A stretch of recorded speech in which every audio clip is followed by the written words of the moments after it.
In today's lecture, we will learn some applications of the differential equations.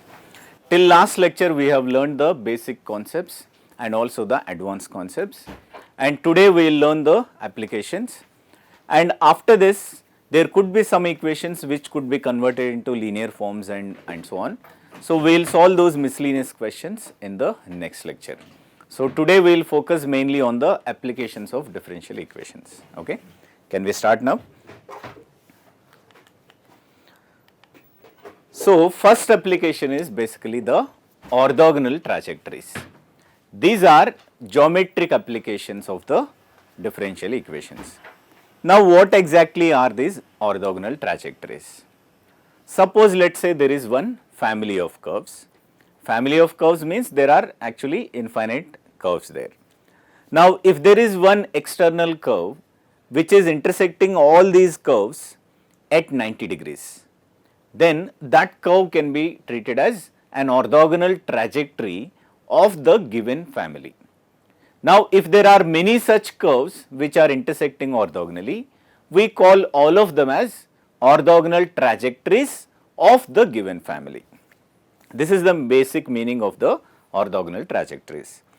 So, in a way you can understand that there are actually two families here. There is one family and there is another family, and both families are orthogonal to each other. So, any curve from this family and any curve from this family, if you take any two curves like that, then whenever they intersect, wherever they intersect, they make 90 degrees. Okay. So, this is the basic idea of orthogonal trajectories. That is what I have put here in form of the definition. You can also take a snapshot of this, or you can make your own notes based on this definition. Okay. Come on, take a snapshot. Okay. So, now can we move on? Now, what is the method of finding the orthogonal trajectories? Method is very simple. First, whatever is the given family, we derive its differential equation by eliminating the parameter. So, in the first step, we derive the differential equation of the family, and in the second step, because we want both families to be orthogonal to each other, what we will do is, we will put the idea of m1 m2 equal to minus 1. Now, if there is a family, what is the term which will define the slope of the curve? That is the derivative, which is y dash. So, in place of y dash, we will put minus 1 by y dash. This signifies that m1 m2 is minus 1. So, the family that we want should have a slope which is minus 1 by m1. Okay. So, after this we solve the differential equation thus obtained, and then we will write that as the answer. Okay. So, basically there are three stages of problem solving when it comes to orthogonal trajectories. Let us have a look at some of the examples. But before we go to that, in a thumb rule we can say like this: if the differential equation of the given family is somewhat like this, okay, so 0 is here, so I just put it there. So, f of x comma y comma dy by dx, so it is a differential equation. If this is the differential equation of the given family, then the differential equation of the orthogonal family will be this. So, in place of dy by dx, I am just putting minus 1 by y dash, that is it. Okay. So, now let us solve some examples on this. So, here in the first question, find the orthogonal trajectories of the family of curves. Now, if you look at this family, it is basically a circle, and what is the parameter here? Radius is the parameter. When we vary the radius, we will get all concentric circles having the center as origin, and we want to find the orthogonal trajectories of this family. So, what is the first step?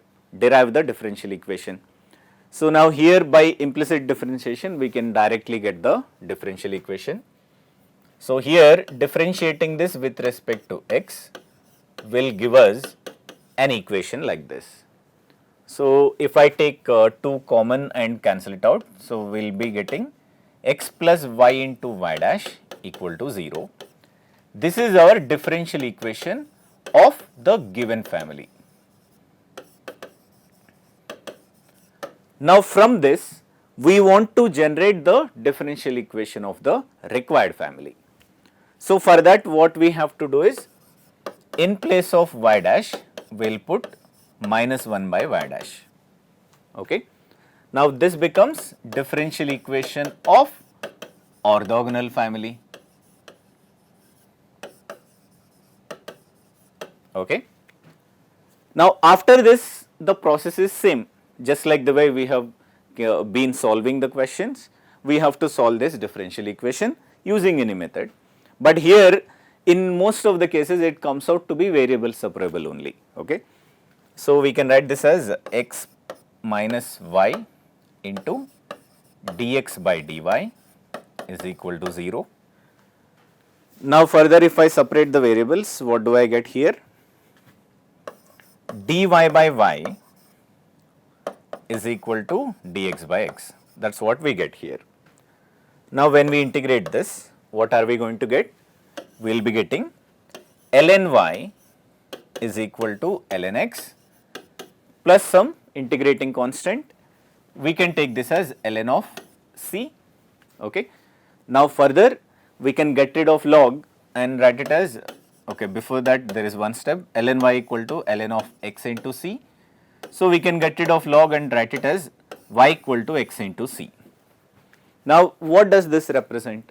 It represents straight line through origin, and because c is an arbitrary constant, c is a parameter, it is going to give us infinite lines passing through the origin.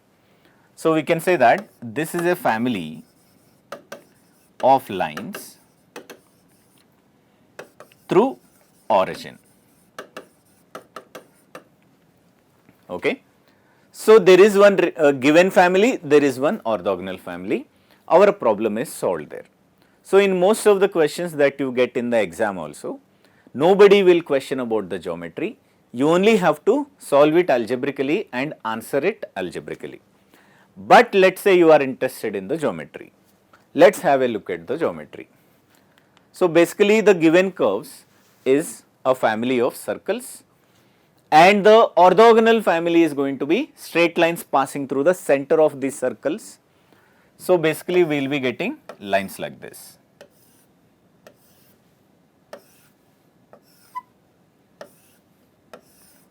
Okay. So, this way if we check, any member of this family of lines is of course orthogonal to any member of the family of circles. Okay.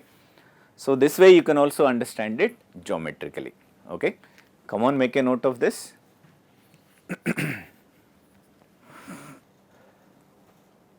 Of this page also.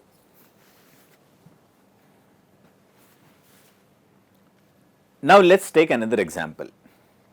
So, let us say there is a family of parabolas and we want to find the orthogonal trajectories. So, you know the method, it is going to be same. So, let us speed up. So, if we differentiate this with respect to x, we are going to get a term like this, and we want to eliminate the parameter here. So, from here if I solve for 4a, I will get y square by x. So, by doing this I am actually eliminating parameter. So, I can get y equal to 0 as one case, and the other case is 2y dash equal to y by x. Okay.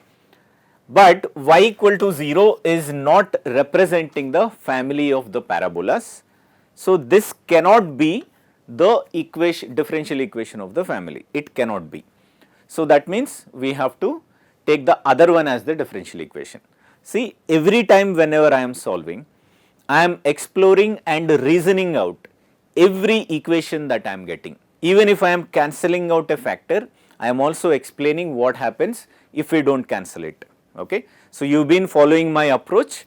So, your approach should be always complete. Okay. So, now coming to this, we got the differential equation of the family. Now, what is the next step? To change y dash to minus 1 by y dash, which means in place of y dash we can put minus dx by dy, and this is equal to y by x.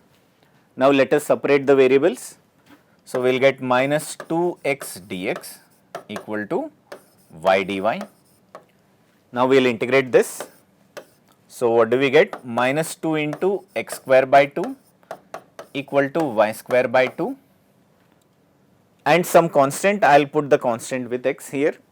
So, here 2 is getting cancelled and what is remaining?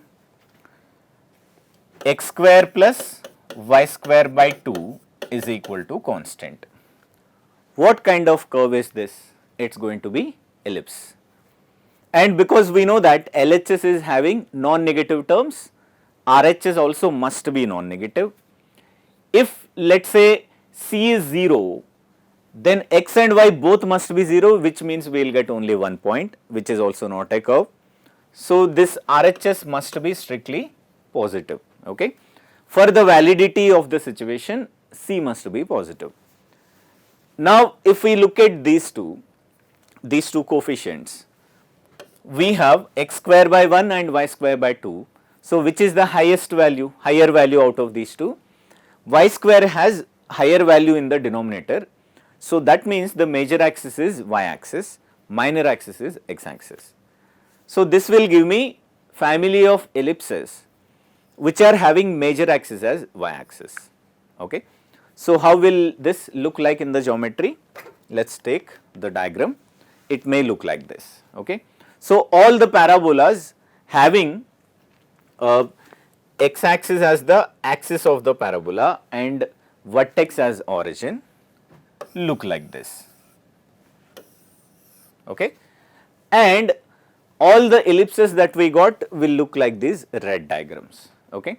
So, here also you can notice that at every point of intersection there is 90 degrees formed. At every point, for example, if we take these two, at every point of intersection it must be 90 degrees. Okay. That is the beauty of orthogonal trajectories. Okay. If we take any curve from the family of ellipses, any curve from the family of hyperbolas, wherever they intersect at 90 degrees. Okay. Come on, make a note of this.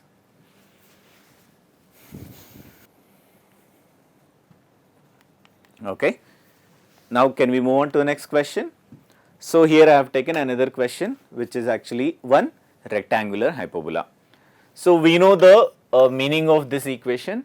It is going to be one rectangular hyperbola having x and y axis as the asymptotes. Now, if we vary C, it is going to be many rectangular hyperbolas. If C is positive, the curve will come in the first and third quadrant. If C is negative, then it will come in second and fourth quadrants. You know that. Okay. So, let us do this algebraically and then we will go for geometric discussion. Okay. So, here x into y dash plus 1 into y equal to 0. This becomes our differential equation. Now, what do we have to do? We have to change y dash to minus 1 by y. So, x into minus 1 by y dash, okay, plus y equal to 0. So, this will give me minus x into dx plus y into dy equal to 0. Now, when I integrate, what I am going to get? Minus x square by 2 plus y square by 2 equal to some constant. So, it looks like x square minus y square is equal to constant k. Okay. So, here if you notice, this is also one rectangular hyperbola. So, here also k can be positive or k can be negative.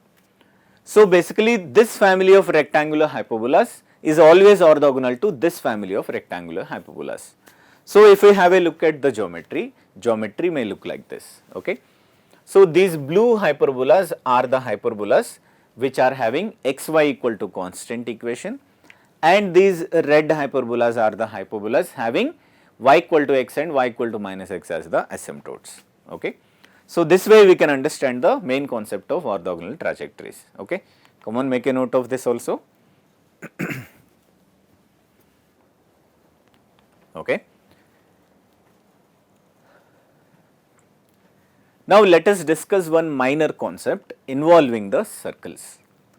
So, earlier we had seen one example of concentric circles, but here we are taking another example of family of circles, but having common radical axis. So, in general, if there is a system or family of circles having common radical axis, we call that system as system of coaxial circles. Coaxial system of circles. It means there is common axis. So, whenever we want to find the orthogonal trajectories of the coaxial system of circles. What is the main method? We have to better follow the method of circles only. But here if we go by the idea of differential equations, it may be little lengthier, but still you will get the same answer. Okay. So, basically geometrically speaking, if let us say there is one circle here, there is one radical axis here, passing through these 2 points, there can be infinite circles. Okay. So, let us say there are many circles like this. Okay. And here also there can be many circles. Now, all the circles which are orthogonal to this family will look like this. You have seen this in the chapter of circles.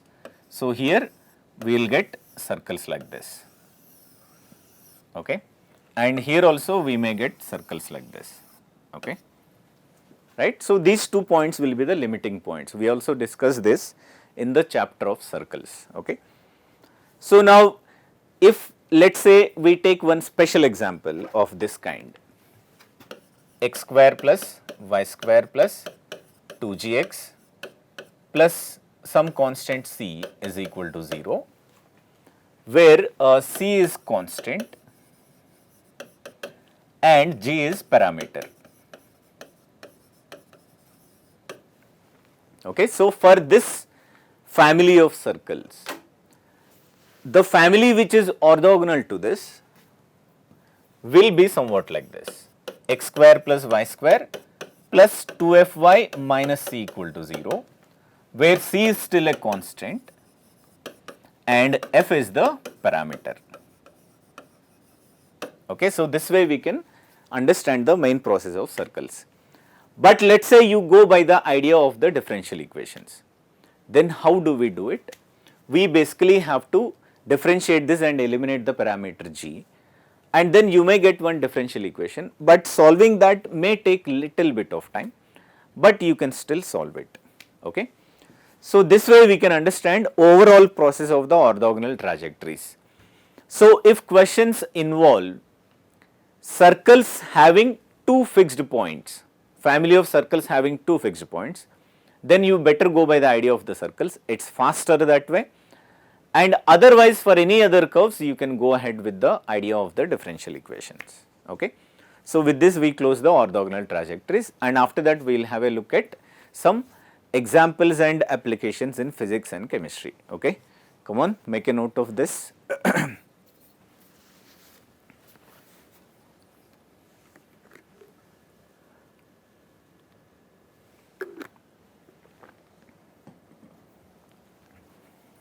Okay.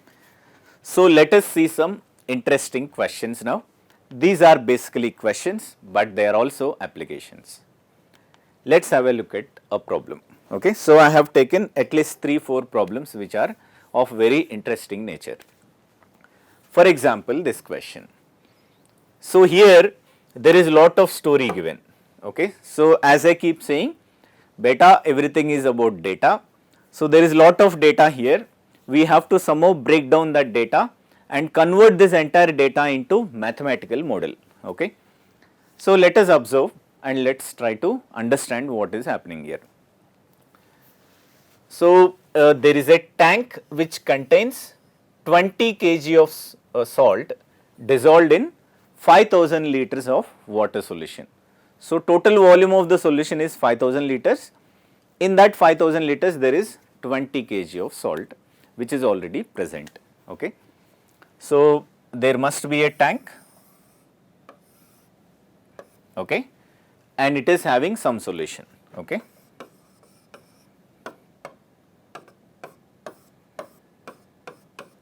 Okay, so some kind of solution, and then what else is given?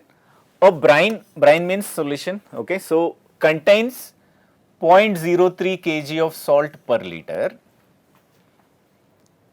of water enters the tank at a rate of 25 liter per minute. So, there is a kind of solution which is coming into the already existing solution, and there is a certain rate here. Okay. And what else is given? the solution is kept thoroughly mixed, okay, so this is being mixed all the time, and drains from the tank at the same rate. So there must be one outlet, and from this outlet there is already outflow also, and this is also draining at the same rate. What is the rate? 25 liter per minute, okay. How much salt remains in the tank after half an hour? So here the question is posed on the amount of salt remaining. So our main problem should be centered on the amount of salt. So we will take that as our primary variable, okay. So let the amount of salt, AMT means amount of salt, be, let us say, x, okay. Now this x is going to be a function of time, so we can take this as x of t also, okay. And then it is given that it contains 20 kg of salt dissolved in 5000 liters in the initial stage. So at t equal to 0, x must be equal to 20 kg. This is our initial value. We also call these problems in physics and science as initial value problems. So where you have to solve the problem and then put the initial condition to get the integration constant, okay. So we got the initial condition here.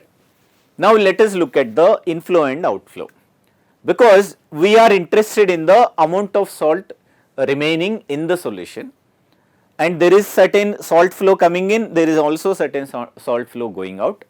So if we want to understand the amount of salt remaining, we have to understand the rate of salt that is changing, okay. So and this is our solution.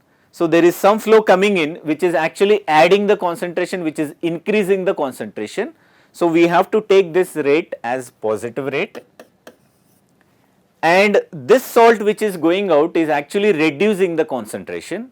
So we have to take this rate as the negative rate, okay. So we can say that dx by dt, which is the rate of change of the concentration or rate of change of the salt, okay, will be equal to inflow minus outflow.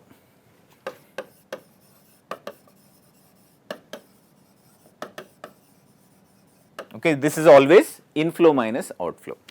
Now what is the inflow? 0.03 kg per liter, but how many liters are coming in? 25 liters are coming per minute. So per minute how much salt is getting added? Per minute 0.03 into 25, these many kgs of salt is being added per minute. So this is the rate of addition of the salt. Now what about the outflow? Outflow is also the same rate, but the concentration of outflow is same as the concentration of the solution here.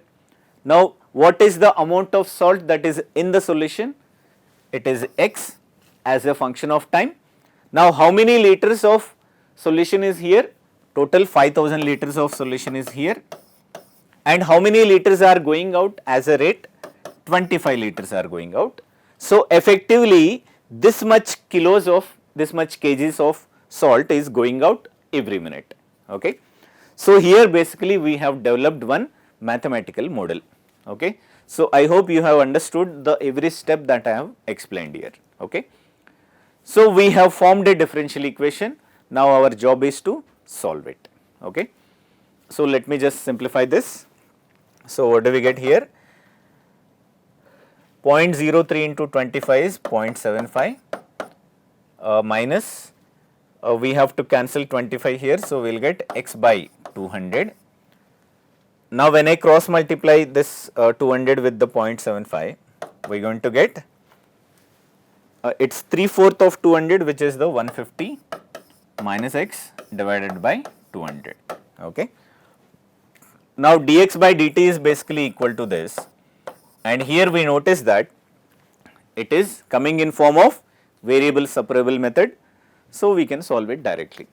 So, most of the physics applications or chemistry applications will come out to be variable separable or linear differential equation only, especially at the 11th and 12th standard. Okay. So, now let us solve this. The equation is dx by dt is equal to 150 minus x by 200, right. So, we will write this as dx by 150 minus x is equal to dt by 200, okay. And further if we integrate this, we will get ln of 150 minus x divided by minus 1 is equal to t by 200 plus some integrating constant c, okay.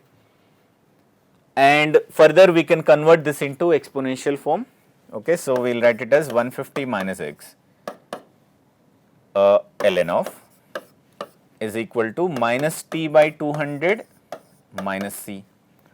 Now, 150 minus x will be e raised to minus t by 200 into e raised to minus c.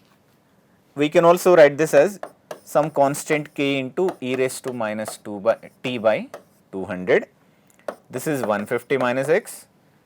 So, we can write x as 150 minus k into e raised to minus t by 200.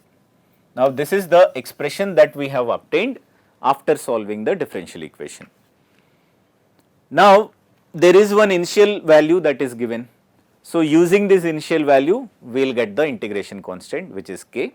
So, let me just put it here. So, if I put t equal to 0 and x equal to 20, if I put it, then I am going to get 20 equal to 150 minus k into e raised to 0, which will give me k equal to 130. So, which means x is going to be 150 minus 130 into e raised to minus t by 200. Okay. So, we got the overall equation that is required. Now, what is the question? Question is how much salt remains in the tank after half an hour. So, this means we want to find x at t equal to 30 minutes. At t equal to 30 minutes, what is x? This is our question. So, just put t equal to 30 and solve this. Okay. So, what do we get? X equal to 150 minus 130 into e raised to minus 30 by 200. So, if I cancel 1 0 there, I will be getting 150 minus 130 into e raised to minus 3 by 20. So, you can leave it like this, or you can also try to find out using the log tables or something, or calculators also. Okay. But here if you observe the overall process, initially we have to take the data, we have to develop one mathematical model. We call this as mathematical modeling. After this step, again it goes into the differential equations chapter, we solve it, and at the end whatever is the solution, we analyze it. Okay.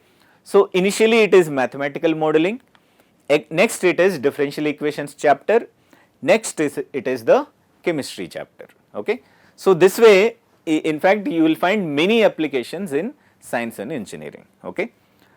Now, this actually gives you the complete picture of what is happening to the salt level of that solution, starting from t equal to 0 till t equal to infinity. Okay. But let us say you want to further understand this, you can also draw the graph and understand. Okay. So, if we draw the graph of this function, how will this function look like? Let us say this is my t axis and this is my x axis. X stands for the concentration. At t equal to 0, our value was 20. Okay. And after that, was it increasing or decreasing? Let me check it here. Initially, if I put let us say x equal to 20 here, that is the initial at t equal to 0. If I put x equal to 20, this rate of increment dx by dt is positive, and it is keeps on increasing, x may keep on increasing, or the maximum level of x that could be is 150. Okay. If it is above 150, then it may go into the negative value, but here it will never be. Okay.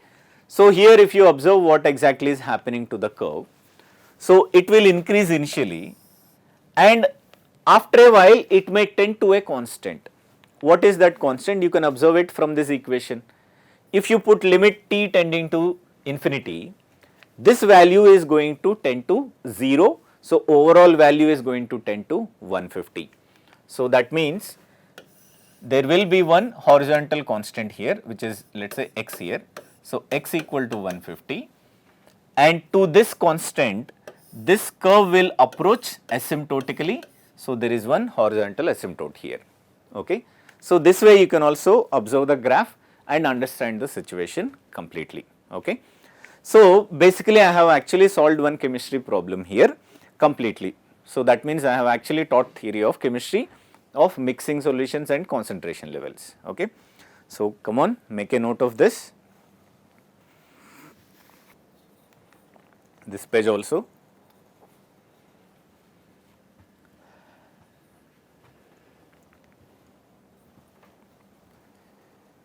Also this page. Okay. Can we move on? So, here while drawing the graph, I have taken help of the rate of change, but we can also use mathematical graphical transformations and get the graph directly. That we will explore in the next example, which is even more interesting example. Okay. So, the question is this, I just framed this question for your simple understanding of physics. Okay. So, I framed this question on mechanics. Okay. So, here assuming that air friction is proportional to the velocity, find the or derive the form or equation or expression for terminal velocity. Okay. Now, what is the terminal velocity? Terminal velocity of raindrop. Okay. So, what is the terminal velocity? It is the velocity to which it tends, or it is a constant to which the velocity tends. We will understand this using example also. So, let me first start the process, then I will explain. Okay. So, before that there is this fundamental idea that you might have ignored by now, that if you look at the height of the clouds. Okay. So, it is already monsoon season, every day it is raining. So, if you look at the height of the clouds, generally height of the clouds is around 4 kilometer or 5 kilometer roughly. Even if we take the height of the cloud as let us say 2 kilometers, let us assume, and from this 2 kilometers height our rain is falling. Okay. And let us say this is the ground, and let us say there are humans here. Okay. Now, from 2 kilometers height the rain is falling and this total distance is going to be 2 kilometers. Okay. Have you ever wondered what would be the velocity of the raindrop when it touches the ground? So, if we go by the blind kinematics principles, then the velocity that is here must be of this form, root of 2gh, right. Now, if I take the height as 2 kilometers and if I take acceleration due to gravity as 10 meter per second square for simple calculations, this v is going to be root of 2 into 10 into it is 2000 meters. So, this will come out to be 200 meter per second. Okay. So, 200 meter per second, if you let us say convert this into kilometers per hour, you have to multiply with 18 by 5. So, that will be 3600 by 5, that will be 720 kilometer per hour. Okay. Now, this means it is actually the speed of flight. Okay. Planes travel at this speed. Now, if you take the height of the clouds as 4 kilometers, it is going to be roughly 1500 kilometer per hour. Now, what are the objects that travel at that speed? It is the bullets. Okay. When we shoot a gun, the bullet travels at those speeds. So, that means if there is no air friction, if air friction does not slow the raindrops will hit us like bullets. If we throw a small stone at this speed, it is going to hit you like a bullet and it will make a hole in your skin, okay. But it is not happening. So, actually air resistance is actually helping us, okay. So, here what is happening is air resistance is slowing this down. So, we are going to explore this using differential equations. But for your general knowledge, in general we generally for simplicity we take the air resistance or air friction as proportional to velocity. But in aerodynamics, air friction is proportional to the velocity square, okay. So, drag is actually, this is also called as drag in aerodynamics. So, drag is proportional to the velocity square, but here we are only taking it as proportional to velocity. So, let us look at the physics here. Let us say there is one small raindrop here, okay, small raindrop, and which is going to fall in this direction. This is the ground and this is the sky, okay. Now, when raindrop is falling, okay, so let us assume that a raindrop is already in motion. Now, what is the force which is actually pulling it down? It is the gravity. So, that means the weight is basically pulling it down, okay. Now, what is the force which is opposing the motion? It is the air friction. So, we can take air friction as the force which is opposing the motion. Now, the motion of the particle, motion of the raindrop is towards the downward direction. So, net acceleration should be towards the downward direction. So, using Newton's second law, we can say that ma is equal to mg minus f, right. So, net resultant of all forces is equal to m into a. This is our equation. This is also sometimes called as the governing equation of the system. In science it is called as the governing equation, okay. It is going to govern the entire problem. So, governing equation, okay. So, now we know that it is already given that friction is proportional to velocity, which means we can also write it as friction equal to k into velocity, right. K is some proportionality constant. So, that means this equation is going to be in the right hand side, it is going to be mg minus kv. What about left hand side? It will be m into dv by dt, okay. So, now we can understand that this is a differential equation of first order, first degree. We can solve this using variable separable method, okay. So, let us solve this, let us get a solution mathematically and then we will analyze it again using ideas of physics, okay. So, here I will take all variables related to V to LHS. So, it will be something like dV by mg minus kV is equal to dt by m. I am always keeping the constants which are separate in the RHS. Now, when we integrate this, we will get log of mg minus kV divided by minus k is equal to t by m plus some constant c, okay. Now, if I send this minus k to the other side, so it becomes log of mg minus kV is equal to minus kt by m minus k into c.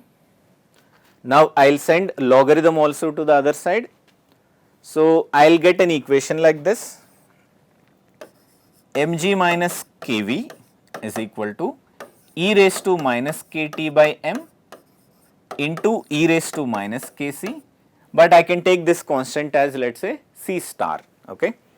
So, I can write it as c star into e raised to minus kt by m. So, from here I can get an expression for V and also I can solve for c star also by substituting the initial value.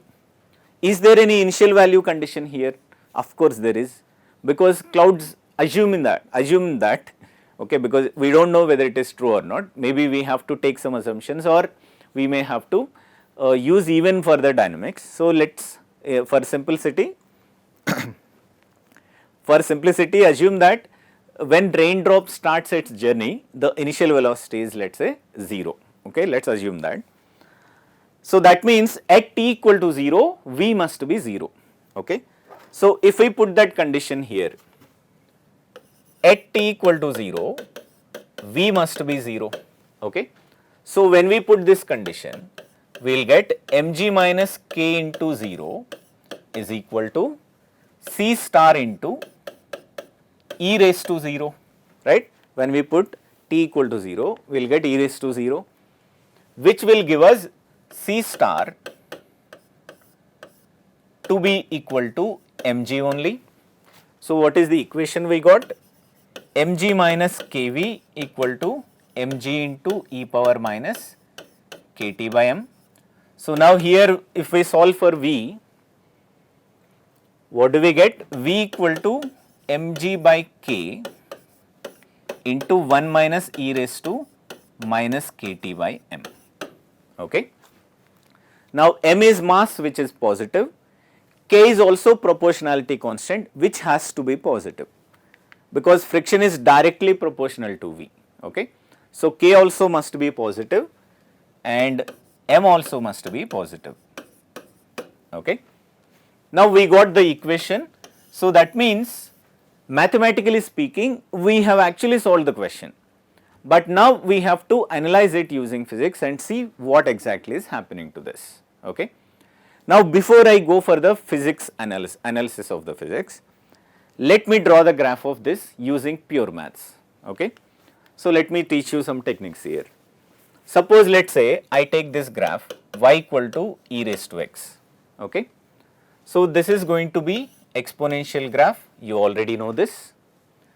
Now from this, if I replace x with minus x, then what happens? Graph gets reflected about y axis. So the graph is going to be something like this. Now again from this, let us say if I replace y with minus y, then graph will get reflected about x axis. So our graph will be somewhat like this. Okay. Now here this equation is nothing but y equal to minus e raised to minus x. Okay. Now what happens if I add 1 to this? Y equal to 1 minus e raised to minus x. So this statement is equivalent to y minus 1 is equal to minus e raised to minus x. Now how much is being subtracted from y? 1 is being subtracted from y. So it is 1 unit positive shift along y axis. Okay.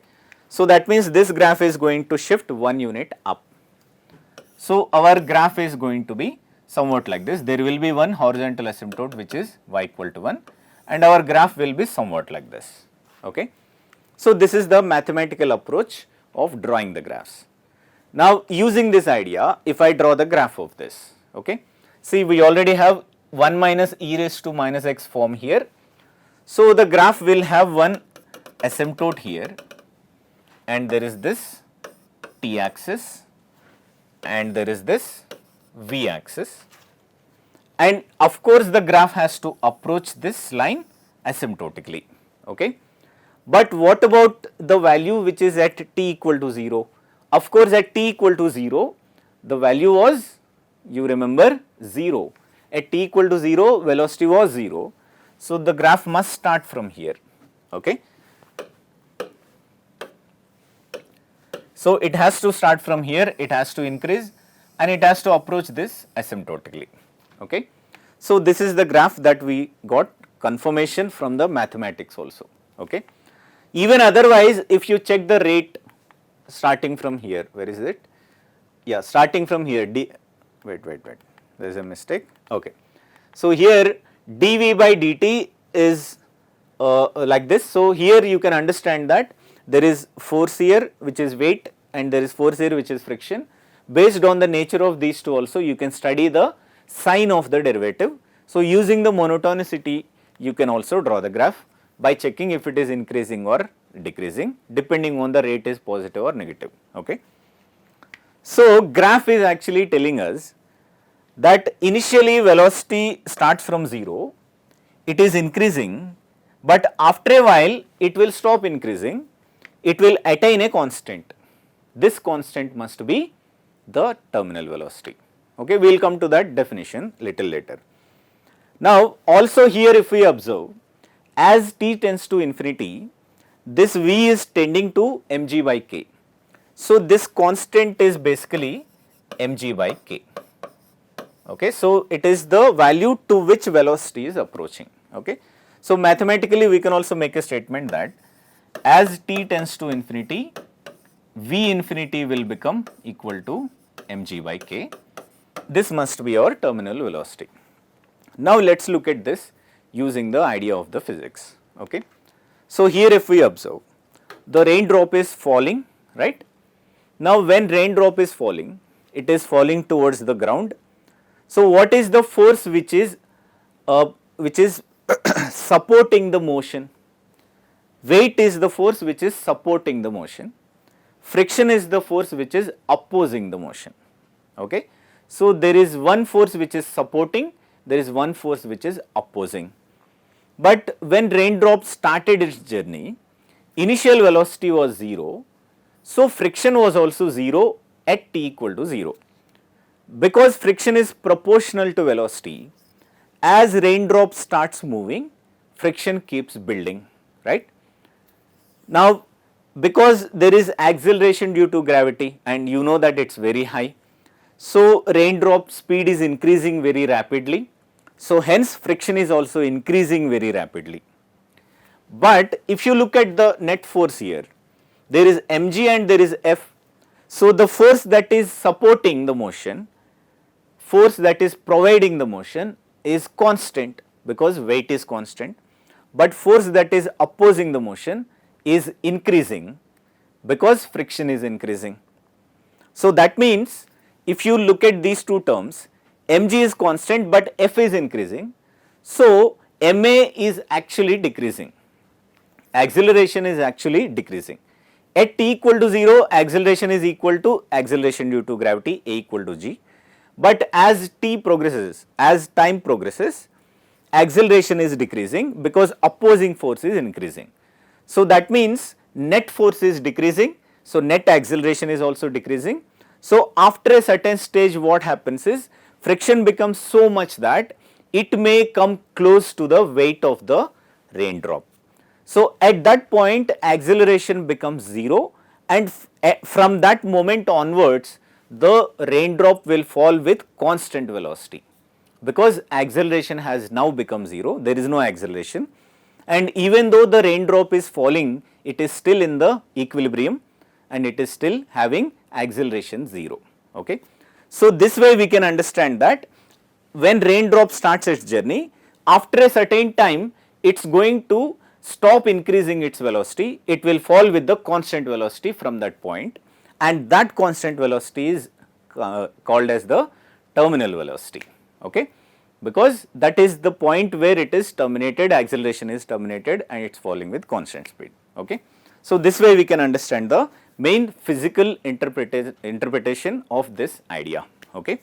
So, here if you understand, first we took a problem, we modeled it using mathematics and then we solved it using differential equations, then we analyzed it using mathematics and also using the common sense or physics. Okay.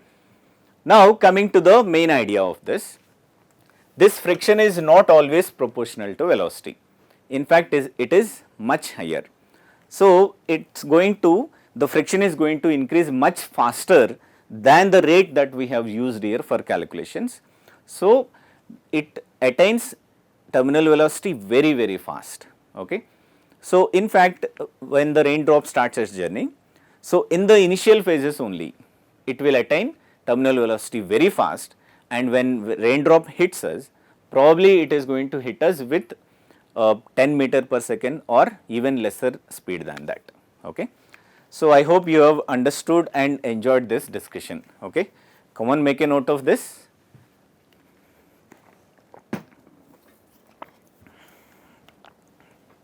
This page also.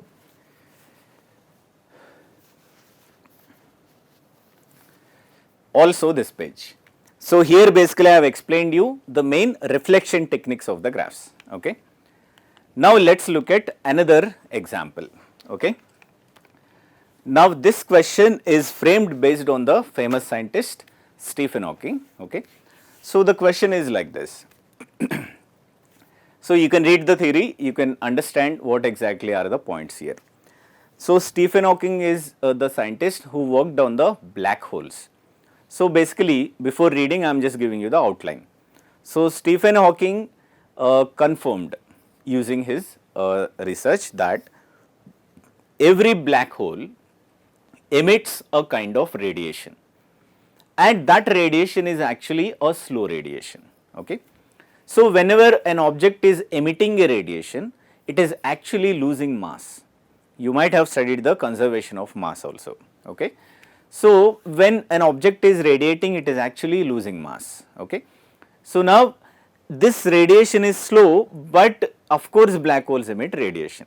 So through this radiation, eventually black holes will die out. That is what his research was.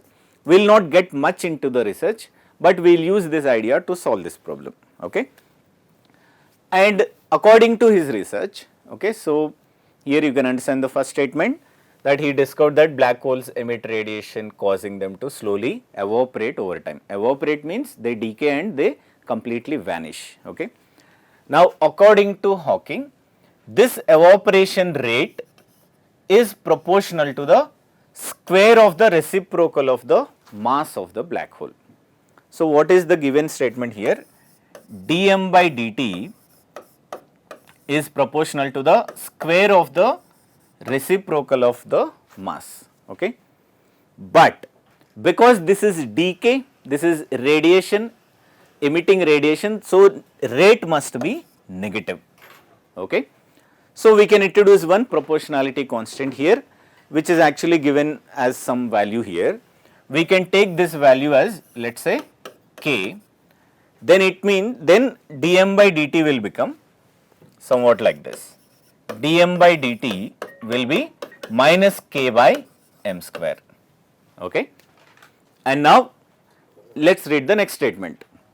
Okay. So after supernova, here this is where the problem starts. So after supernova, you know the meaning of supernova, a star explodes and gets compressed and forms one black hole. That explosion is called as the supernova. Okay. So here after the supernova, the remnant of the star collapses into a black hole. Okay, fine. And with initial mass, that means at t equal to 0, m is given as the m naught, let us say. Let us name this as m naught. Okay. So we will name this as m naught. Okay. So now the question is, how long will it take for the black hole to evaporate completely? So we got one mathematical model, we will integrate it, get one equation, and after that we will try to answer the question. Okay. So first it is all about data, everything is about data. Take the data, put it in mathematical terms and then solve it directly. Okay. So let me solve this. So what do we get here? dm by dt is going to be minus k by m square. Now let us separate the variables here. So we will get m square into dm is equal to minus k into dt, right. Now when we integrate this both sides, we are going to get m cube by 3 is equal to minus kt plus some integrating constant, right. And it is given that at t equal to 0, m equal to m naught. So when we put t equal to 0, what do we get? We get m naught cube by 3 is equal to c. So our equation becomes like this, m cube by 3 is equal to minus kt plus m naught cube by 3. So which means our m cube will be equal to m naught cube minus 3 kt, and further we can write this as m equal to cube root of m naught cube minus 3 kt. Okay. So you know how the graph of cube root terms will be. Okay. and also there is coefficient of time as negative here. So, it is going to be somewhat like a decaying graph. Okay. So, now what is the question? Question says how long will it take for the black hole to evaporate completely? So, that means as time tends to, let us say, certain value, our mass must tend to 0, right? Because if the black hole is completely evaporated, mass must be tending to 0.